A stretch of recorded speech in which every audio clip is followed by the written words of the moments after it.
Nvidia is reportedly planning to cut discrete GPU production by up to 40% in the first half of 2026 due to DRAM supply issues. If you need a graphics card now, buy it this month. If you don't, you can wait it out. But remember, you're waiting it out 2, 3, maybe 4 years. So it's going to be a while. But now, nah. Even I'm like, I'm going to get rid of the Epic Game Store because I just don't want it. I don't need it. It's a resource that is being used. And he is referencing his first game that came out in 2019. Things have changed. I don't care anymore about your free games. If your software clogs my system up, I'm getting rid of you because I don't need you. Nobody's going to buy your game if it's 32 gigs of RAM or more. 16 and below is the sweet spot. Everything is made from something else, and a lot of times they're wrong. That's the biggest issue, is that they make up facts like humans. Trust me, if you don't think we make up facts, we make up facts all the time.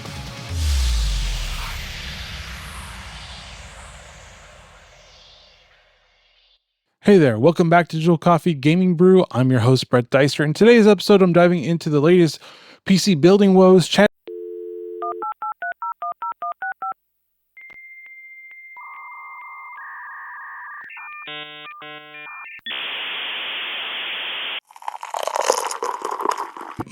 That's good. Let's get on with the show. So, we have for us that Nvidia is reportedly planning to cut discrete GPU production by up to 40% in the first half of 2026 due to DRAM supply issues. Information originates from a claim posted on the Chinese board channels forum, which has referenced by Overclock 3D. The reduction of GPU productions is linked to a broader DRAM supply crisis affecting the entire computing industry, which is expected to result in fewer desktop and laptop PCs being shipped. Currently, there is a sufficient supply of GeForce RTX 50 series cards, except for the more expensive cards, RTX 5080 and the 5090 models. Nvidia and its partners have increased production since the launch of the Blackwell series of GPUs, which has never been enough. Some vendors are expected to adjust supplies of 16 gig models first, like the RTX 5060 Ti and the RTX 5070 Ti, due to the higher VRAM requirements. There are rumors of Nvidia planning to release the RTX 50 Super variants that will use 3 gigabyte GDDR7 modules instead of the standard 2 gigabyte ones. But Samsung is currently the primary producer of the 3 gigabyte GDDR7 modules. Now, this is a big deal because I don't think the super variants are going to come out anytime soon. I think they may just be scrapped entirely because of this issue and how long it's going to take. It might as well just be like, all right, we're just going to go with the 6000 series, and the supers are no longer a thing, because at least with just focusing on the 6000 series, they have a longer development cycle to figure out how to adjust for this, or maybe just wait out the issue with the RAM. Now, it could happen with AMD too. I don't really foresee them launching anything new, except for apparently the supposed low power mode, but that's really going to be about it for that. This series or this generation of GPUs is not going to be very long, and it's not going to get very much support beyond just the driver updates. But beyond that, it's not going to be anything new. I don't foresee anything new beyond what I just said with the 9060 XT low power mode.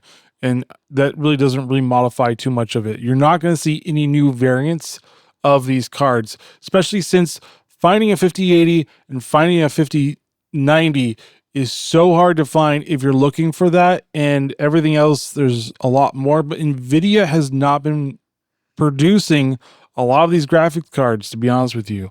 It was hard to find it when I decided to pull the trigger for Christmas and get the 5080 cards, and I had to look and keep on looking for a close to MSRP one that I could find, which I luckily did, but it was not easy.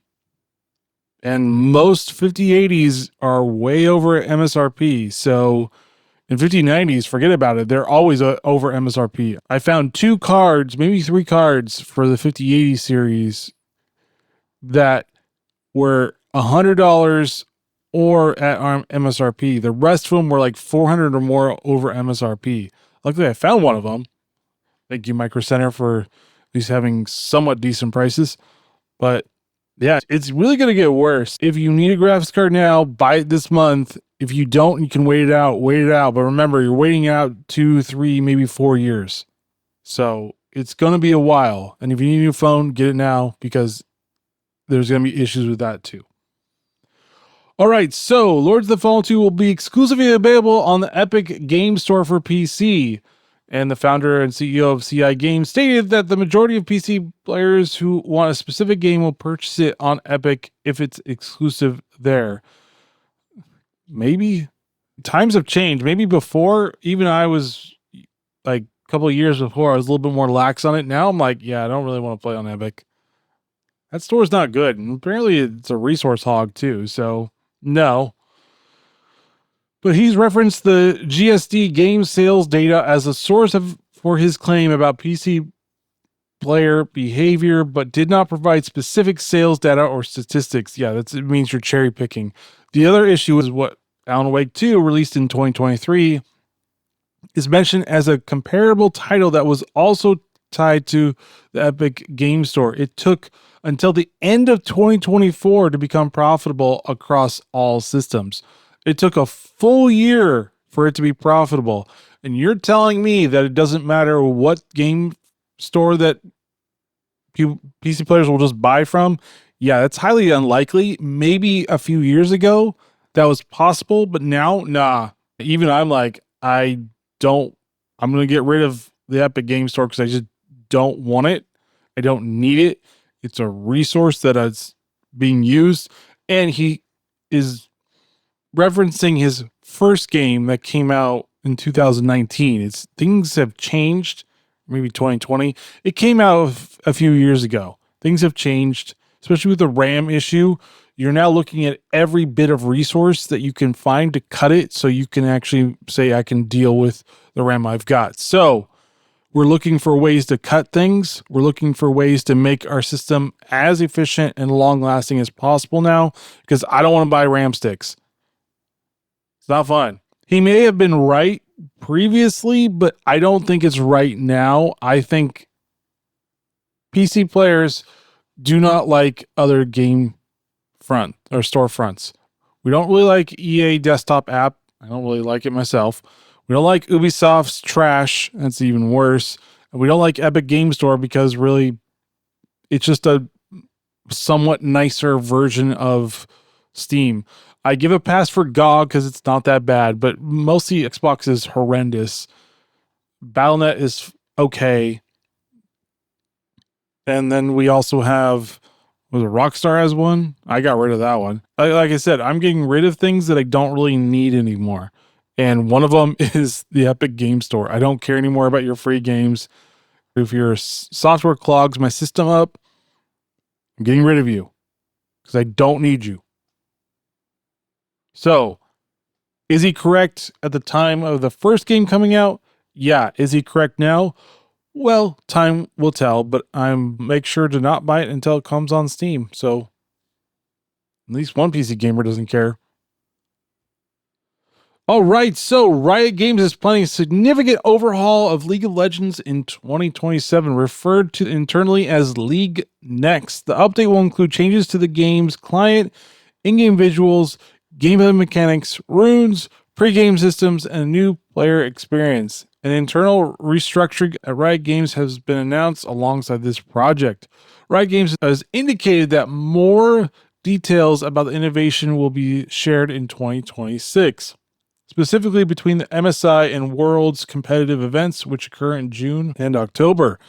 Recent innovations in League of Legends includes a thematic seasonal approach and new WASD keyboard controls aimed at improving accessibility for new players. The game has been described as utterly gigantic and stable, having expanded into areas beyond video games, which is good. I guess it's a 17-year-old game, so it's had a long life and it does need a bit of overhauls. Look at what's new, but it runs on just about every machine you can think of, which is good for them and is where you want to be.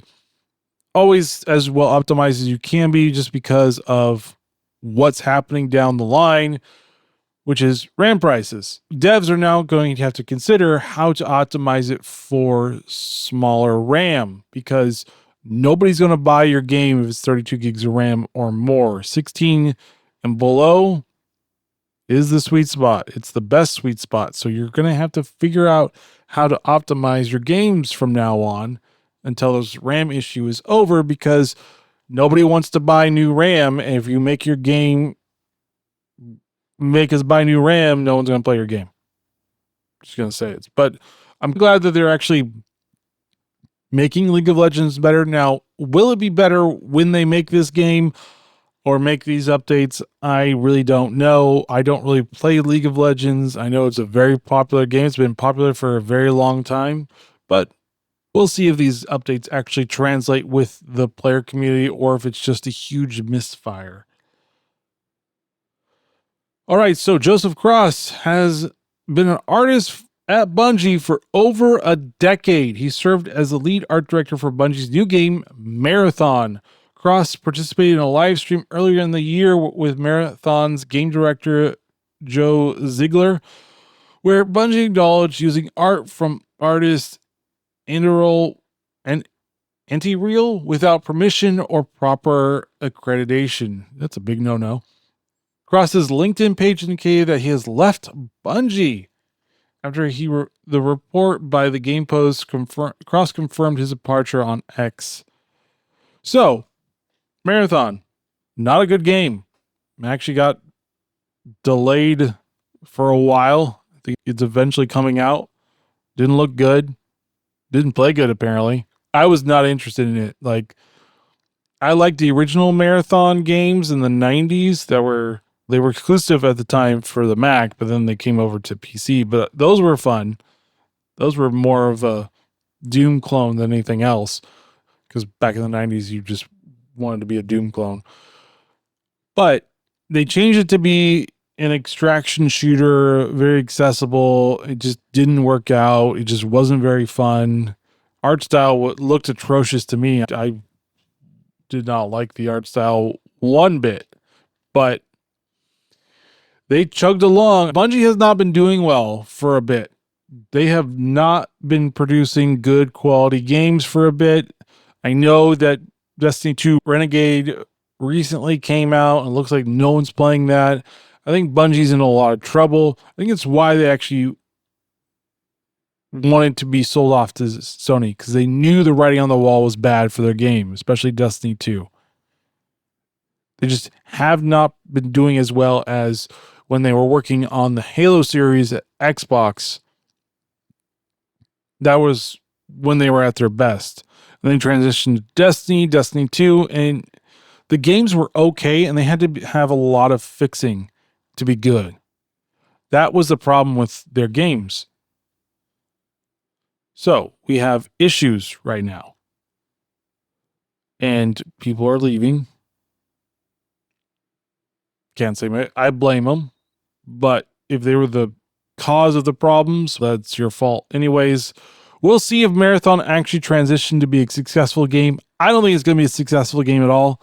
I think it's going to be a very middle of the road, okay game that should have never been released. But I think Sony put too much money into this game that they now have to release it. It's like Concord 1.5, and then High Guard's going to be Concord 2.0. Nobody wants these games.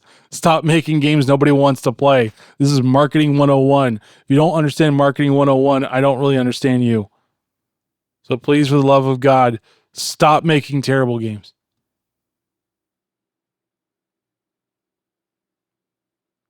All right, moving on to Dying Light 1.5 for the Beast. The Dying Light, the Beast, and the DLC that became its own game. The update introduces a new difficulty called the Nightmare Experience. New survival mechanics and new alpha volatile creature has been added. Update 1.5 follows Update 1.4, which is described by Techland as the game's biggest update yet. Update 1.4 included features such as New Game Plus and ray tracing support for PC and over 400 improvements in graphics and bug fixes.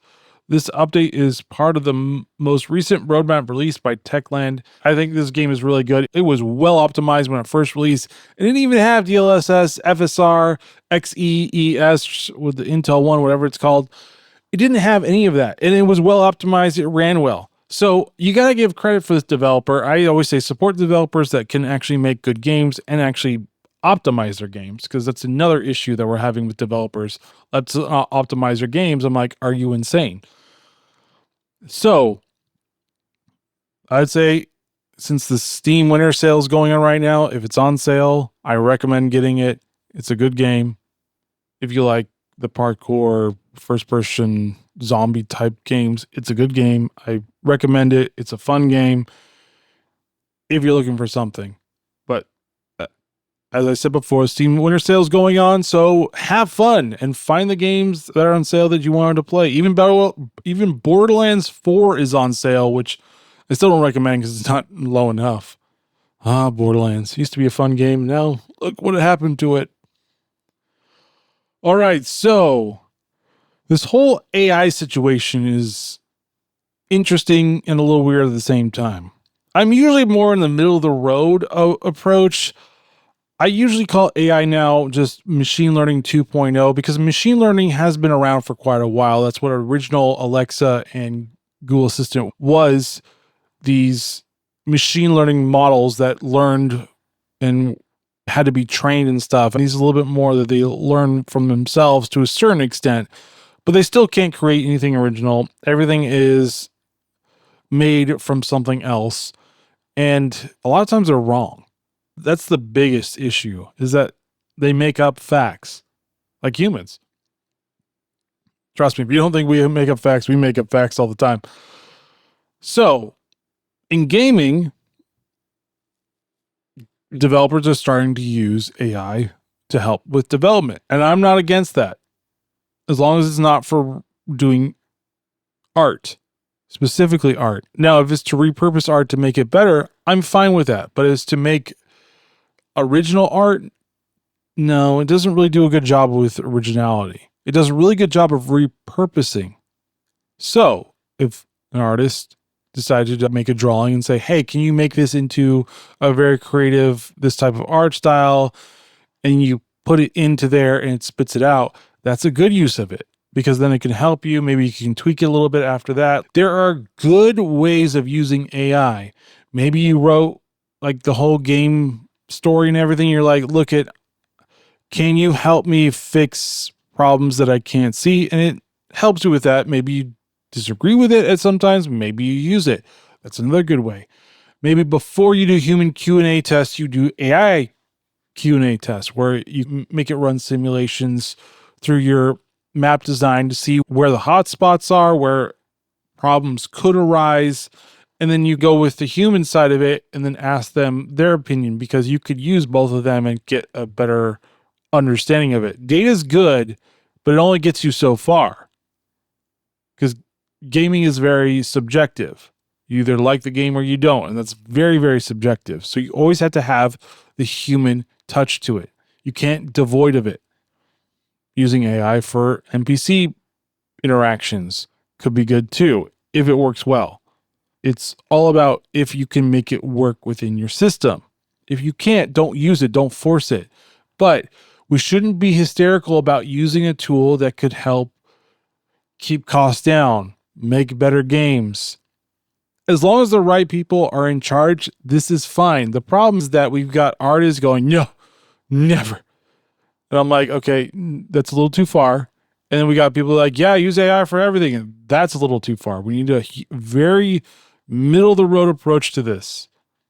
Be skeptical of AI, but understand it's a good tool to use. In the right hands, it could be really good. In the wrong hands, it's terrible. That's why there's AI slop. Like I said, It's a tool, and the person using the tool is the one responsible for making it good or bad. I'm not against it. I just want to make sure that the developer is still in control of the game and not letting the AI do what it wants. That's terrible. But saying no to AI whatsoever is weird at the same time because it's a tool and you use tools to your advantage and for efficiency. So if it makes you really efficient and makes you work really well, use it. If you can't figure it out, that's fine. It's really up to the human, to be honest with you. Now, you're going to have a harder time finding jobs now because if you can't use AI, people are like, okay, I can't really use you because I can't just rely on you to do everything. There needs to be a balance. And I think the AI hysteria is a little overblown.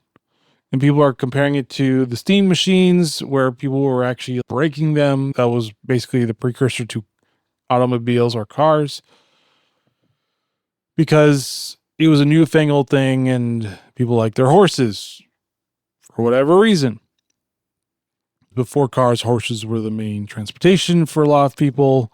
Now are the main transportation for a lot of people. So, should we hold developers accountable? Of course. Make sure that they're making their game, making it good, and not just overly relying on AI. But we shouldn't also be like, no, never use AI. That's just as terrible. So, I feel for the people, at least they're owning up to and saying, hey, look, we do use generative AI to help us during development. I'm fine with them saying that. At least we know. We shouldn't get upset about them coming out and saying, yes, we do use it. We should be a little bit more worried when they don't say they're using it and it looks like they're using it in their art. That's a bigger issue. So, should we be upset that the Baldur's Gate 3 and the Divinity series are using generative AI? No. No, and the weirdos from Blue Sky need to calm down. Especially the trans woman, aka man pretending to be a woman, has said that he was sexually assaulted, which I highly doubt actually ever happened there. But I digress. It's been overblown. There's accusations that I think aren't even true. And it needs to go back to the situation of AI is here to stay. No matter if you like it or not, it was like in the internet where people were like, oh, this is a fad. And it certainly was not a fad. AI is another thing here to stay. Now, I call it machine learning 2.0 because it's not really truly AI. You are prompting it to make things. It is not truly AI until we give it few prompts and it kind of runs with creativity, but it can't. So it's machine learning 2.0 to me. All right, so Hogwarts Legacy has surpassed 40 million units worldwide, as announced by publisher Warner Brothers Games and developer Avalanche Software. The game is an open-world action RPG based on the Harry Potter franchise, and it had a lot of controversy when it first came out. Guess what? It was a good game and everybody liked to play it. That controversy didn't really do much to it. And congratulations, it is a fun game.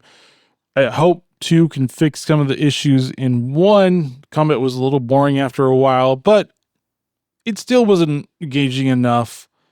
It still was fun enough. So I don't mind most of what they did. Just fix the combat.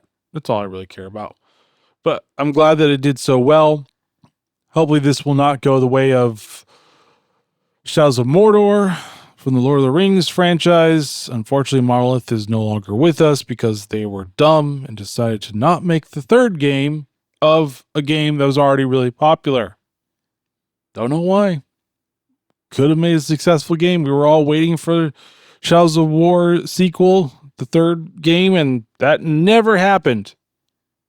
Even close to happening.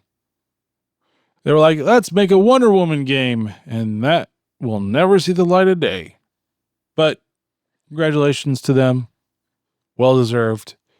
It was a fun game. People enjoyed it. So well deserved for them. All right. So Bethesda Game Studios released Starfield over 2 years ago. It's been a while. With limited updates since its launch, apart from the Shattered Space DLC. Apparently, there is a Starfield 2.0.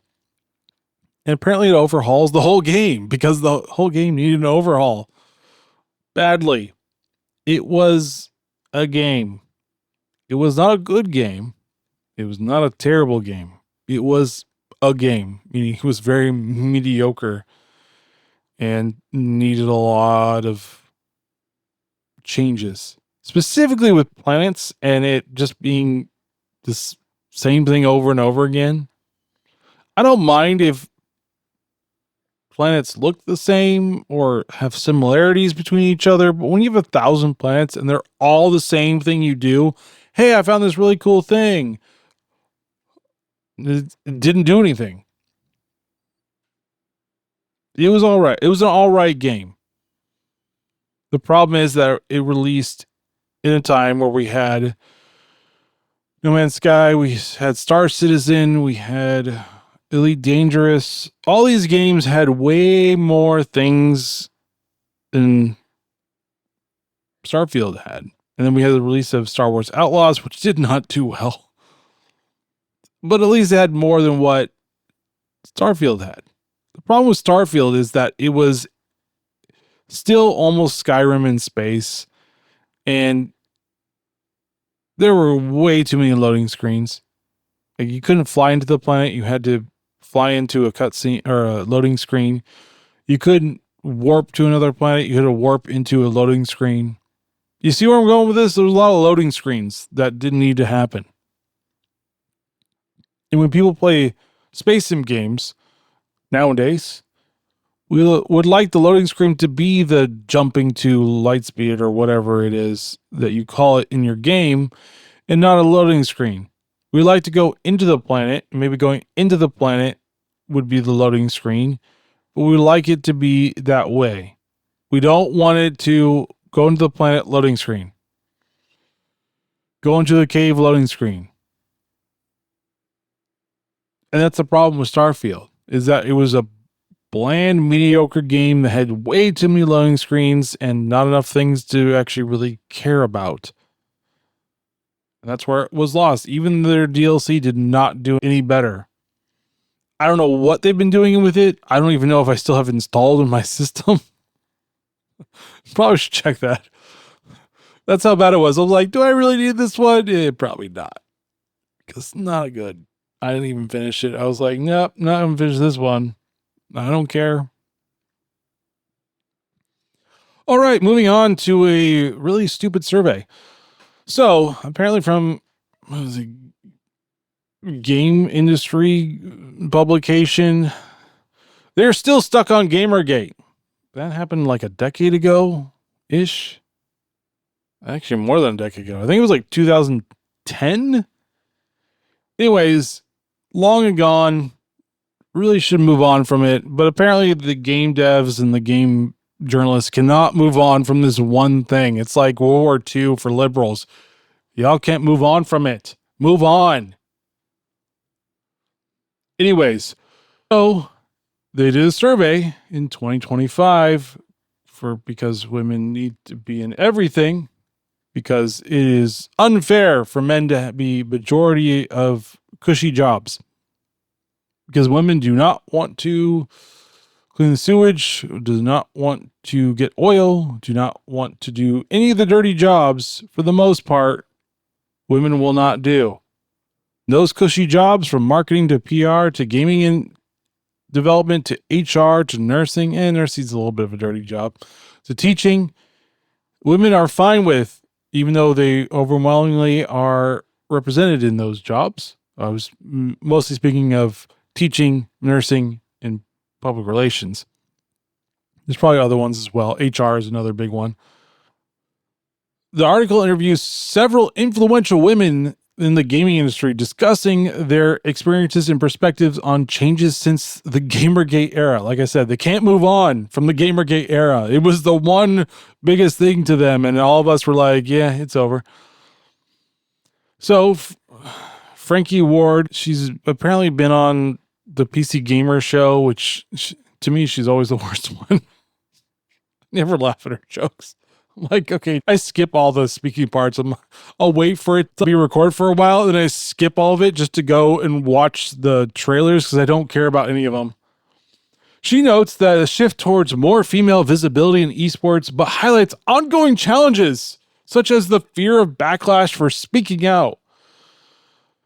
Yeah, because maybe we don't want you to speak out about ridiculous things that don't actually ever happen. I've seen a lot of these quotes. These quotes are pretty terrible. I'm like, no wonder people are telling you to shut up. Brenda Romero, from the husband of the famed Romeros that worked on ID software in the beginning, mentioned implementing family-friendly policies in her studio, including paid maternity leave and menstrual wellness leave, because that spells equality by giving women specific special treatment. I don't really understand about the equality thing when you don't actually do the equality thing. Oh, we're all equal. No, we're not, because men are actually stronger than women. Men think way differently than women. Why do you think we never really understand each other? Because we're different. But equality. But we're different. But equality. All right.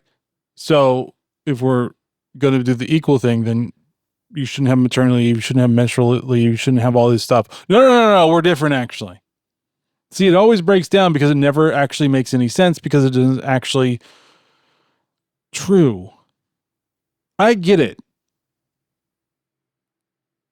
Feminism has basically told women to be men. And that has not worked out well. At all. The issue here is that the push towards equality actually makes it where women get special treatment. So it's not actually ever equality. You can never have equality between two different sexes that have weaknesses and strengths different from each other. If you can't understand that, then we have issues here. I get that women have different things going on in their body, and that's completely fine. But you cannot say that equality means that you get special treatment. That's not what equality means. So when are we going to finally be honest with each other and say, look, maybe it's better that men actually do more of the work because we don't have all that extra stuff. Maybe we should just be honest with each other. But no, let's do these ridiculous things to talk about diversity for the sake of diversity that actually really hinder white men. And all it does is hurt white men. Because that's all you care about is hurting the white man. Because the white man's supposedly never hurt you, but victim mentality is always a good thing to have. Because white men are bad because I need a scapegoat. I need something to blame for my unhappiness. I need something to be what is wrong with my life, and that is the white man. Also moving on, Alison Lacey observes that while there are more discussions about diversity, the gender split in engineering and senior roles remains largely unchanged. Maybe that's because that we both have different things we like to do. Men like to work with their hands, women don't. The thing that having equality within all the job roles doesn't make any sense because we have different things we like. Plus, women, you like the cushy jobs. The engineering roles are not cushy. The dirty jobs are not cushy. They make a lot of money and you get a lot of money, but you also have to work a lot of hours. Long hours. So I don't really understand this. It's like lip service that doesn't do anything. This is not helpful for anybody. And I'm going to say this toxic positivity, this toxic diversity, everything that they say that's toxic masculinity, it's actually what they believe is more toxic than anything else, because it's not true. We don't need equality or 50% in every industry, in everything, because it's never going to happen. Ever. It's never, ever, ever, ever going to happen. The same things that women did before they had the right to work or whatever is the same industries they still work in and are overwhelmingly oversampled in. Nursing, secretary, teaching are all the things they've been doing, working since the beginning of the time when they could work. This hasn't changed. The problem is that they're upset that more women aren't working in it, but they aren't working in it either. And I'm like, stop with the madness. Stop with the fallacies. Stop with the false information. Kimberly Turner reports an increase in female attendees at industry events, emphasizing the need for greater female representation at all levels. No. How about you earn it? This isn't earning it. This is like, we need more women in these areas. No, we don't. We don't need anything except for the right people to work at the right job. That's equality. That's not. That is made up crap. That is BS. That doesn't work. That doesn't move the industry. And that makes the industry worse. We've seen female-led stuff make games that nobody wants to buy because you all can't figure out that gaming is male dominated. The space is male dominated. It always has been male dominated. I'm fine if you want to play a game and you're a girl. I don't care. But please stop with this. We need special treatment. We need you to understand that we need to be placed on a pedestal. No, you don't. If you don't like it, don't join the industry. If you want to change it to be better for women, you're going to make it worse. Either integrate it, understand that it's male dominated for a reason, or go back to your apartment and cry in your pillow or whatever you do. Eat matcha. I don't know. But this is getting ridiculous. Like, when is enough? Because it's never enough. Ever. It needs to be 100% or majority women now to be representative of women. Even though even the stats say that besides mobile gaming, men mostly play PC and console games. It's not even close. For the love of God, can you understand that this diversity and representation push is just evil? But no, they can't. So they keep on pushing this. And guess what happens? Most guys go somewhere else because you make it so unbearable to be a part of. There's not one push of, yeah, maybe we should listen to what the guys have to say. Nope. How dare there's not a 50-50 split? Oh my gosh, I'm being attacked. Oh, the fainting couch. Where is my fainting couch? That's back in your apartment where you live alone.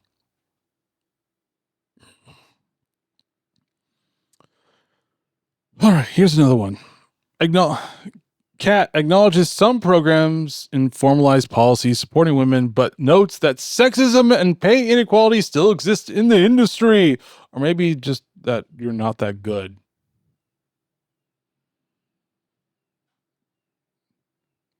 Ever thought about that? Ever thought about that? Maybe guys are just better at you than you are? Maybe you should look internally and be like, okay, how can I do better at being better at my job? Nope. It's the dude's fault. He looked at me weird.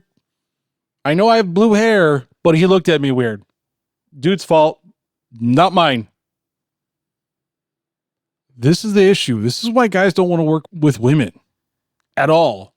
If we look at you wrong, if we say something wrong at the time, even though it was a joke, we could be called up into HR. This is why men don't want to work with women. You could be like, that's sexist. Okay, but it's the truth. We tiptoe around you because we just don't want to deal with it. We let you win because we don't want to deal with it. It's not because you're right, which I always love the feminist lie of women are right 100% of the time. I'm like, yeah, that's not even true. And that's just a lie right there. All right, last one. Lauren Kate Dale reflects on the mixed experience of women in industry, noting improvements in some areas, but ongoing challenges with harassment and representation. This is why gaming industry or games in general have gotten worse. There's always harassment with women, always. Some type of harassment somewhere in something. And I'm just really talking about the specific women that speak out the most about it. I'm not saying all women do this, but there are too many vocal minorities that just need to shut up, or the women need to tell them to shut up. Because this is all ridiculous. This is all feigned victimhood. Oh, look at me. I'm so oppressed, when you're not. When you actually give yourself benefits, privileges. Nothing about equality. Oh, it's getting better, but it's not there yet. When will it be there yet? When I say so. When's that? Do you have a timeline? Do you have specific numbers you need to reach for it to be quote unquote equal? Or is it still this farce of 50-50? Because that will never happen. This is my problem. This is the decline of an industry. And if it doesn't get fixed, it will be worse. Like, I'm done. A lot of guys are done too. If you think that I'm the only guy really saying it, I'm the only really guy that is saying it out. I'm not really the only guy now, but I'm one of the few guys that are really saying it out loud. We're tired of it. Moving on, a leading industry observer has predicted that EA's Battlefield 6 is extremely likely to outsell Activision's Call of Duty Black Ops 7 in the US. Prior predictions indicate that Black Ops 7 would be the top-selling game. New data suggests that Black Ops 7 is experiencing sales struggles, and that this person stated that Battlefield 6 will likely be the best seller. Battlefield 6 outsells Black Ops 7. It would be the second time since 2018 that Call of Duty game is outsold in the US. Last instance of Call of Duty game being outsold was in 2023 by Hogwarts Legacy. And before that, Red Dead Redemption 2 outsold Black Ops 4 in 2018. So there's a recurring theme going on here. People were tired since Black Ops 6 came out. A lot of the skins just rubbed people the wrong way, which people were like, stop making these skins. These are cringe. And they kept on making them. And then people were like, this doesn't look very good. Black Ops 7 came out. And before that, Battlefield 6 had its open beta and a ton of people played it. Still really good. They have their issues that they really need to resolve for Battlefield 6. But at initial playing, everybody was enjoying it. Now, a lot less people are enjoying it now, but that happens. There's fall off rates and everything, but it still has outperformed Black Ops 7. Even when Black Ops 7 had its beta and free beta, it outperformed it. And then that's when Battlefield 6 was released. And now we've seen it where it's not really doing very well. They're already on sale for Steam. And it's been a month out. I played the single player. It's atrocious. It's not even good. It's weird. I don't really understand why they did what they did. Seems like they were running out of ideas, or they really just had to rush the production of it. I'm not really quite sure, but it seems like there was a rush in production because Modern Warfare wasn't just there coming together or whatever. But there seems to be something going on where it just probably should have never been released. I still say that it should do not a every year cycle game, but they're not going to listen to me anyways. This is what happens when you don't listen to gamers. We're like, we don't want this anymore. We're tired of this. And they keep on making it. And the new game comes out and we're like, this does not look good. We're done. And guess what? It's not sold well. So Looking back on 2025, it's been an interesting year. We've got Kingdom Come Deliverance 2, which did pretty well. We had Expedition 33, which did it really well. We had Battlefield 6 come out, did amazingly well since Battlefield 2042 was awful. We had Arc Raiders launch to huge acclaim, huge player numbers. We've had our high highs in gaming. We've had our low lows. Unfortunately, the RAM issue. Unfortunately, releasing of the 50 series was not good. Like the hardware side, it's been a little rough. Not gonna lie. And most of it's partly to blame for people being greedy. Data centers transitioning from HDD to NVMe's, and then AI centers gobbling up everything they can for that one as well. So at this end of 2025, it saddens me that it looks like we're going to have a rough few years for PC building. I don't think a lot of people are going to be building them. I don't think a lot of people are going to be buying PCs. Why? Because it's too expensive. I think the Steam machine's going to be in a very bad situation now because of this issue. There's not a lot to look forward to right now, just because of the state of PC hardware right now. It's only like a few specific things, but it really matters to a lot of different things in the PC gaming industry. If RAM just isn't there for supply, then VRAM, DRAM, and everything else is affected. NVMe's are affected. They go up in price. RAM is hugely up in price. GPUs rarely, if ever, hit the MSRP that was supposed to be the MSRP. Then we had games developers trying, or I should say publishers, trying to make $80 games work. Didn't really work out very well for them. People got mad at Microsoft for following Nintendo's lead, and they backtracked pretty quickly. Nintendo's been hurting quite a bit for that $80 price tag that even I was like, yeah, I'm good. I got the Switch. I'm good with that. So in a year, just to finish off, like, what do? We just kind of hold on to the games that we like, the people that we made friends with, to the things that bring us joy. Because really, we could just lament on all the bad stuff going on, lament on just developers not making good games, lament on companies screwing us over. But let's look at what's good. Battlefield 6 is fun. Arc Raiders is fun. You got a bunch of games that came out. You got the Steam Winter Sale going on right now. And you got good stuff going on. And so I think we should end on that. Just, even though I went on my rant for the really ridiculous survey, I think we should end on that.